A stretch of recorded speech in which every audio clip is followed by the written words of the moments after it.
बिस्मिल्लाहिर्रहमानिर्रहीम। साईं सदाई करी मथे सिंध सुकार, दोस्त मिठा दिलदार आलम सब आबाद करी।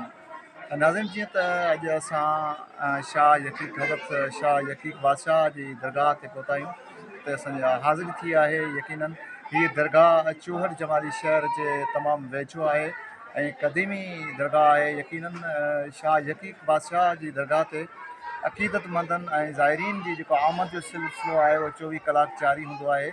हिन दरगाह ही कामिल वली आहे। हिते खोड़ सारा माण्हू अक़ीदतमंद अचनि था, जेके दिलि जूं उमेदूं खणी अचनि था, जेके ख़ासि करे बीमार माण्हू आहिनि उहे हिते अचनि था ऐं हाज़िरी भरीनि था। अलाह तबारक ताला उन्हनि खे हितां शिफ़ा अता करे थो।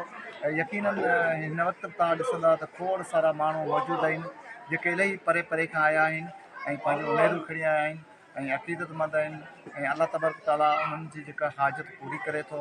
यकीनन हिननि कामिल वलियुनि जे मुआबे। सो असां हिन दरगाह ते पहुता आहियूं। मूंसां गॾु मुंहिंजे साथ जो साथी आहे सैयद ख़ुदादिनू शाह।